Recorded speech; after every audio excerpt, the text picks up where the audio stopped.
Précisément, l'annonce officielle d'une baisse du chômage est intervenue ce matin. 8 400 demandeurs d'emploi de moins au mois de mars. Un chiffre modeste, mais c'est la 6e baisse en 6 mois. Et elle intervient entre les deux tours de l'élection présidentielle. Si les deux candidats, Lionel Jospin et Jacques Chirac, dressent le même constat alarmant, leurs solutions divergent. Programme comparé par Frédéric Crotat et Antoine Cormery. Le constat est le même pour les deux candidats. Le chômage est le problème numéro 1 en France, mais les moyens pour l'endiguer sont sensiblement différents. Pour le candidat Chirac, il faut une mobilisation sans précédent des entreprises contre le chômage en mettant la finance au service de l'emploi. Pour le candidat Jospin, l'objectif est chiffré, c'est la création de 620 000 emplois, notamment par la réduction du temps de travail. Au cœur du dispositif du candidat Chirac, le contrat initiative emploi qui prévoit une exonération totale des charges sociales et une prime mensuelle de 2 000 francs pendant 2 ans versée à l'employeur d'un chômeur de plus d'1 an.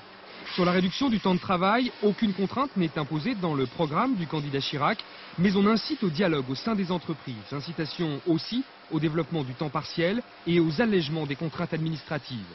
Quant aux salaires, là où c'est possible, Jacques Chirac propose de les augmenter pour relancer la consommation. Mieux vaut payer un travailleur que d'indemniser un chômeur. Vous savez qu'aujourd'hui, un chômeur coûte à la collectivité 120 000 francs par an.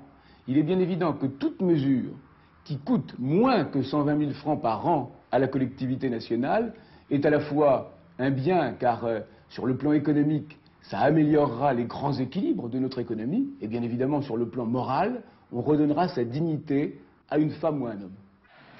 Pour créer 620 000 emplois, le candidat Jospin propose 3 trains de mesures. Relance de la consommation par un coup de pouce sur les salaires.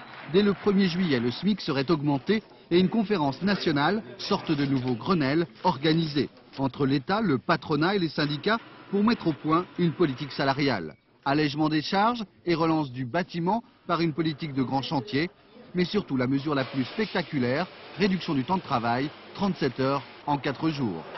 C'est dans chaque entreprise, dans chaque branche, qu'il faut trouver la solution la plus adaptée, celle qui crée le plus d'emplois.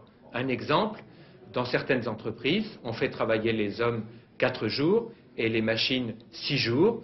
C'est bon pour les salariés, c'est bon pour l'entreprise et c'est bon pour l'emploi.